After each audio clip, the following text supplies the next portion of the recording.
안녕하세요. 오늘은 제 전문 분야인 유병자 보험에 대해서 알아볼 건데요. 오늘의 제목은 325 유병자 보험인데 과거에 가지고 있는 기왕증도 보장이 되는 보험에 대해서 알아보겠습니다. 자, 325 간편건강보험, 유병자 보험은 보험 회사별로 약관이 다 다릅니다. 그 중에 가장 문제가 되는 건 뭐냐면 과거에 가지고 있던 질병을 가입 이후에 보장을 해주냐 안 해주냐, 이게 유병자 보험의 가장 큰 단점이기도 하고 어떤 회사는 장점이기도 합니다. 그래서 이미 가지고 있는 질병이 걱정될 때는 어떤 보험을 가입해야 될까요? 라는 주제로 설명을 해볼 건데요.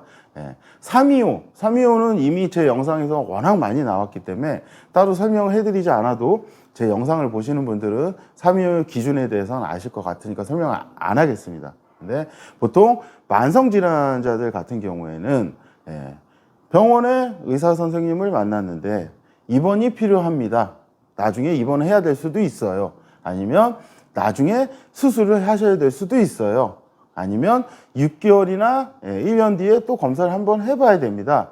이런 이야기를 들으신 유병자분들이 많이 있다는 거죠. 근데 아시겠지만 325 간편건강보험은 고지사항에 해당이 되지 않으면 가입은 가능합니다. 가입은 가능하지만 나중에 보상을 받을 때 문제가 되겠죠. 자, 그래서 제가 약관을 한번 이렇게 만들어 봤는데요. 이건 모든 보험사가 다 똑같은 약관을 쓰지 않습니다. 그렇기 때문에 여러분들이 유병자 보험을 가입하실 때는 꼭 이거에 대한 부분은 확인을 하시고 가입을 하셔야 됩니다. 자, 보통 일반적인 약관은요, 보험 기간 중에 뭐뭐뭐로 진단이 확정이 되고 그 뭐뭐뭐의 직접적인 치료를 목적으로 수술을 한 경우 보장이 가능하다. 이게 가장 문제가 되는 건 뭐냐면 보험 기간 중에 뭐뭐뭐로 진단이 확정이 돼야 됩니다. 그렇기 때문에 과거에 가지고 있던 질병을 수술을 하려고 봤더니 이 문구 때문에 유병자 보험인데 수술비를 주지 않는 상품이 있다는 거죠. 그래서 오늘 소개해드릴 상품 같은 경우에는 뇌혈관 질환 수술비 약관을 잠깐 보여드리면, 어차피 이건 수술비 약관은 다 똑같은 겁니다. 그러니까 뇌혈관 질환 수술비만 그렇다는 게 아니고, 자, 보시면 이 피보험자의 이 특별 약관의 보험 기간 중에 뇌혈관 질환의 직접적인 치료를 목적으로 수술을 받은 경우에는 수술비를 준다고 써 있죠.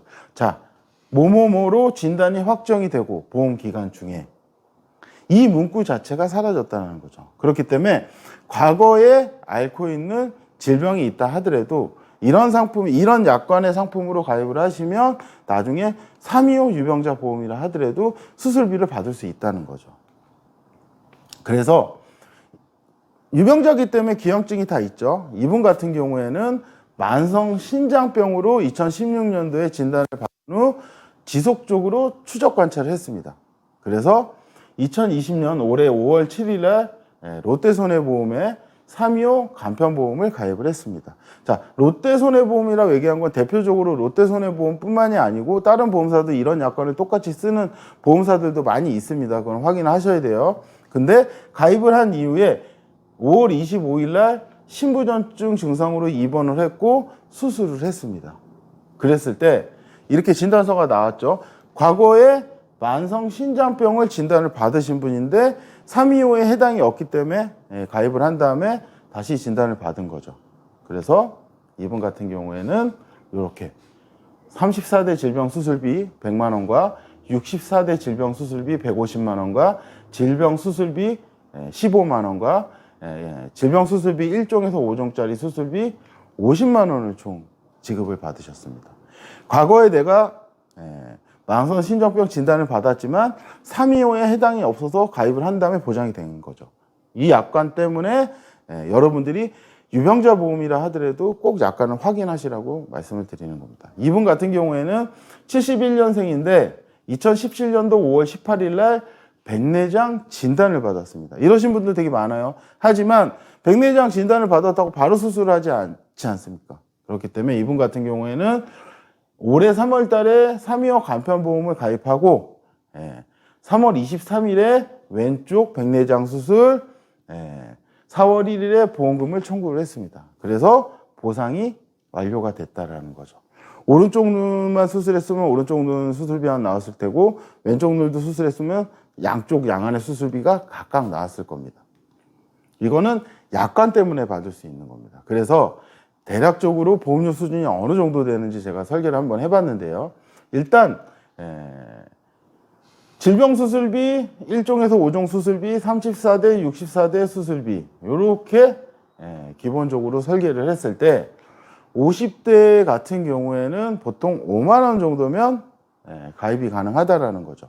그렇기 때문에 여러분들이 유병자 상품이라 하더라도 수술비를 많이 넣으시는 분들이 많잖아요. 그렇기 때문에 약관을 꼭 확인을 하셔야 됩니다. 그래서 아까 제가 보여드렸던 약관, 보험 기간 중에 확정 진단이 되고 이 문구가 빠져 있는 약관을 꼭 담당 설계사한테 확인을 받으시고 가입을 하셔야 된다는 얘기입니다. 그래서 50대이신 분이 이렇게 가입을 하시면 백내장 같은 경우에 양안 수술하시면 한 200만 원 정도 받으실 수 있고 갑상선 수술하시면 한 570만 원 정도 받으실 수 있고 여성분들 같은 경우에는 유방 양성중형이죠. 섬유선종 수술하시면 100만 원 정도 받으실 수 있고 대장 용종 수술하시면 한 90만 원 정도 받을 수 있습니다. 그래서 오늘은 325 간편건강보험 유병자 보험에 대해서 알아봤는데 유병자 보험은 325뿐만이 아니고 되게 여러 가지 상품이 많습니다. 그렇기 때문에 여러분들이 가입을 하실 때 꼭 확인을 하셔야 될 건 뭐냐면 약관, 수술을 했을 때 어떻게 주는지에 대한 약관, 아까 제가 설명해드렸던 그 부분을 꼭 체크를 하신 다음에 가입을 하셔야 나중에 내가 앓고 있던 질병으로 수술을 하게 됐을 경우 보험금을 받을 수 있다 없다가 판단이 가능한 겁니다. 무작정 유병자 보험이 다 똑같다라고 생각을 하시면 안 되고 꼭 약관을 확인해서 가입을 하시는 걸 추천해 드리겠습니다. 감사합니다.